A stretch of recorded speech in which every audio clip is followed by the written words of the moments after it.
तो ये सरासर छात्रों के अधिकार के खिलाफ ये सरकारी विश्वविद्यालय है, इसको प्राइवेटाइजेशन की ओर नहीं धकेला जाए। डिजिटलाइजेशन के नाम पर जो आप आउटसोर्स कंपनी को आप हायर करके यहाँ पे बुला रहे हैं, तो वो क्या करेगी? उसका यहाँ पे आने का मकसद ही सिर्फ दलाली करना होगा। जब तक विश्वविद्यालय अपनी जो फैसला है, जब तक उसको वो वापस नहीं लेती है, तब तक हम लोग यहाँ पर तालाबंदी करेंगे।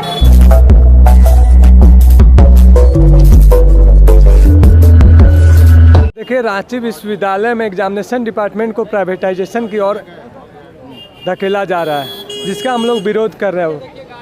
बीते समय में भी विश्वविद्यालय में हम लोग कुलपति महोदय को ज्ञापन दिए थे, जाकर के शांतिपूर्ण रूप से हम लोग बात किए थे, लेकिन विश्वविद्यालय इस चीज़ को मानने के लिए तैयार नहीं है। अब मैं इस मुद्दे पे आना चाहता हूँ कि प्राइवेटाइजेशन से छात्रों को क्या समस्या और इसमें भविष्य में क्या दिक्कत आएगी।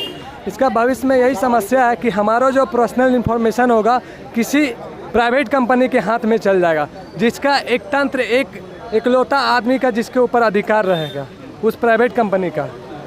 आपको ज्ञात होगा, सेम केस नगर निगम में हुआ था कि प्राइवेटाइजेशन में सारा डिटेल्स उनको दे दिया गया था, बाद में उनसे डिटेल्स मांगा गया तो उनको नहीं मिला। हम लोग नगर निगम पे नहीं चर्चा करते, विश्वविद्यालय पे चर्चा करते हैं। अगर हमारा पर्सनल इन्फॉर्मेशन है, हमारा कॉन्टैक्ट नंबर, हमारा माँ पिताजी का नाम, हमारा बैंक अकाउंट जो उसमें ऐड रहेगा, वो विश्वविद्यालय किसी पर्सनल कंपनी को दे देगी, तो विश्वविद्यालय इसका गारंटी लेता है कि उसका मिसयूज नहीं होगा। दूसरा चीज़, जो हमारा बैंक अकाउंट उसमें डिटेल्स ऐड होगा, झारखंड में जिस प्रकार से साइबर क्राइम बढ़ रहा है, भविष्य में हमारे साथ उस प्रकार की कोई घटना घटती तो उसकी जिम्मेवारी कौन लेगी? दूसरा चीज़, प्राइवेटाइजेशन से एक प्रॉब्लम और है। आज विश्वविद्यालय में छात्र फॉर्म भर रहे हैं, तो उस फॉर्म का किसी प्रकार से कोई त्रुटि होती तो विश्वविद्यालय में आकर के हम उस समस्या को ठीक करवा लेते हैं एग्जामिनेशन से पहले।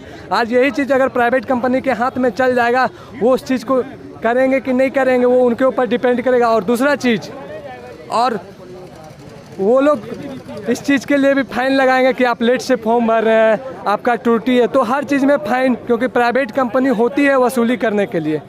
तो ये सरासर छात्रों के अधिकार के खिलाफ ये सरकारी विश्वविद्यालय है, इसको प्राइवेटाइजेशन की ओर नहीं धकेला जाए। यहाँ ग्रामीण क्षेत्र के बच्चे पढ़ते हैं, आदिवासी क्षेत्र के बच्चे पढ़ते हैं, यहाँ मैक्सिमम 80 से 90% हम झारखंड के बच्चे पढ़ते हैं, जो कि आप लोग हर किसी को पता है कि झारखंड में आदिवासी जो अपना समाज है, चाहे हम लोग का जो किसान का समाज है, वो कितना स्ट्रॉन्ग है। हम लोग बहुत संघर्ष के साथ पढ़ाई कर रहे हैं, और हमारे भविष्य के साथ अगर इस प्रकार का खिलवाड़ होगा तो हम लोग नहीं सहेंगे। आज हम लोग चेतावनी देने के लिए आए हैं, अगर विश्वविद्यालय को इस चीज़ नहीं समझ में आती तो हम लोग और आंदोलन भी करेंगे। धन्यवाद।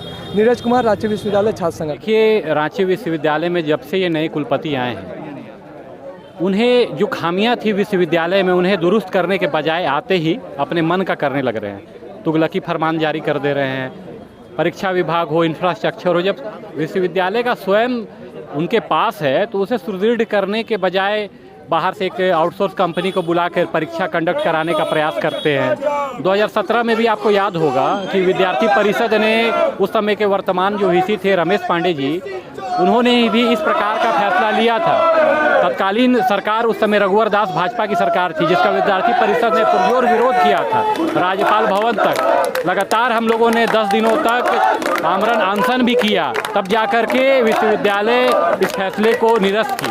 तो आज फिर से उसकी पुनरावृत्ति कहीं ना कहीं इसमें दिखाता है कि भ्रष्टाचार भी इसमें संलिप्त है, इसमें वीसी महोदय का भी हाथ है। देखिए, हमें शिक्षण व्यवस्था सुदृढ़ हो, छात्रों को उनकी सुविधा मिले, इससे कोई आपत्ति नहीं है। लेकिन आप प्राइवेटाइजेशन के नाम पर, डिजिटलाइजेशन के नाम पर जो आप आउटसोर्स कंपनी को आप हायर करके यहाँ पे बुला रहे हैं, तो वो क्या करेगी? उसका यहाँ पे आने का मकसद ही सिर्फ दलाली करना होगा। मान के चलिए, किसी छात्र का अगर सर्टिफिकेट में कोई त्रुटि हो जाता है तो विश्वविद्यालय के पास जाएगा कि एजेंसी के पास जाएगा। एजेंसी के पास जाएगा, बोलेगा आप 5,000 रुपया दीजिए, 10,000 रुपया दीजिए, हम आपका सुधार देंगे, नंबर बढ़ा देंगे। बहुत तरह का उस समय मतलब आप देखेंगे कि भ्रष्टाचार बहुत प्रकार से एन प्रकारेन करके, और गरीब जो छात्र छात्राएँ हैं हमारे रांची विश्वविद्यालय में, आप देखेंगे कि अधिकतर गरीब छात्र छात्राएँ पढ़ते हैं, जो कि ग्रामीण क्षेत्र से आते हैं। तो ये कहीं न कहीं इसमें विश्वविद्यालय की मिली भगत है।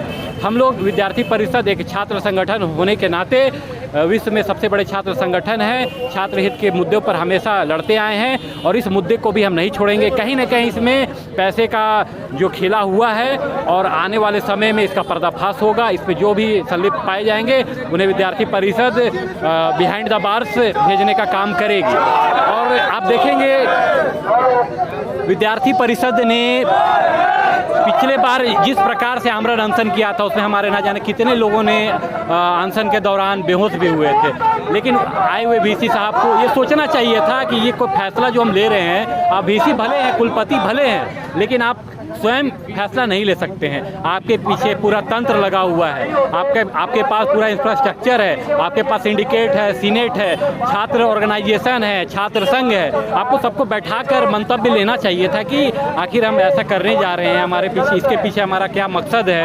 आप बिना किसी को कॉन्फिडेंस से मिले हुए आप अचानक इस तरह का फैसला निकाल देते तो कहीं ना कहीं इसमें पैसे का घालमेल नजर आता है। दुर्गेश यादव, रांची विश्वविद्यालय संयोजक, अखिल भारतीय विद्यार्थी परिषद।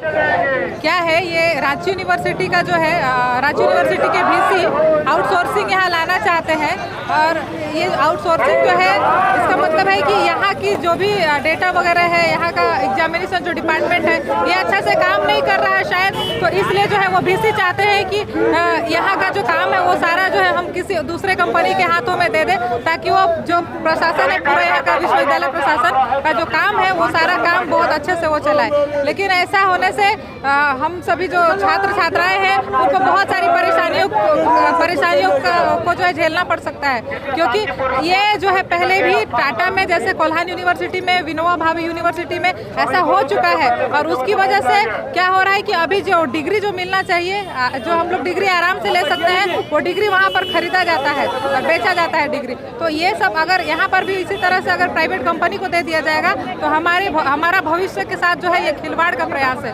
तो ये सब चीज़ें जो है नहीं होनी चाहिए। हम लोग यहाँ पे आउटसोर्सिंग का विरोध कर रहे हैं, उसी के विरोध में कर रहे हैं। यहाँ अभी क्या है कि जो फीस है अभी नॉर्मल फीस है, लेकिन अगर आउटसोर्सिंग आ जाता है तो हमारी फीस जो है फीस में वृद्धि हो जाएगी। अभी अगर लेट फाइन होता है तो जो फाइन रियल में जो फीस है वो 600 है, लेकिन अगर लेट फाइन दिया जा रहा है तो लेट फाइन के साथ में यहाँ 3600 लिया जा रहा है। अगर यही चीज़ अगर आउटसोर्सिंग आ जाएगा यहाँ पर ऐसा, तो फिर ये जो फीस है इसमें और दोगुना वृद्धि हो जाएगा। ये 3600 की जगह हो सकता है 7200 हो जाए। और ये जो एग्जामिनेशन डिपार्टमेंट है वहाँ पर हमारा डाटा है, जब हम लोग एडमिशन यहाँ कराते हैं तो एडमिशन के टाइम में हमारा सारा डाटा यहाँ पर रहता है, यूनिवर्सिटी को आता है। अगर ये डाटा किसी और हम अगर दूसरे कंपनी को हाथों में दे देते हैं, वो तो मान लीजिए कुछ दिन रहेगी, फिर कुछ दिन के बाद में फिर दूसरा चेंज करना पड़ेगा। वीसी भी हमेशा तो यहाँ नहीं रहता है, वीसी दूसरा जगह भी जा सकता है। तो इसलिए ये सब चीज़ों में हमारी जो है हमारे भविष्य के साथ में खिलवाड़ हो रहा है, ये अच्छी बात नहीं। इसी के विरोध में हम लोग आज सभी विद्यार्थी परिषद के सभी कार्यकर्ता यहाँ पर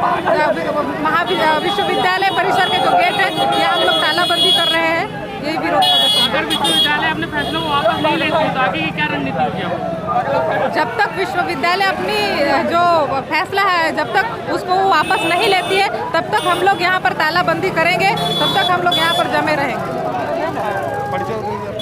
विनीता इंदवर, क्षेत्रीय छात्रा प्रमुख, केंद्रीय कार्य समिति सदस्य, अखिल भारतीय विद्यार्थी परिषद।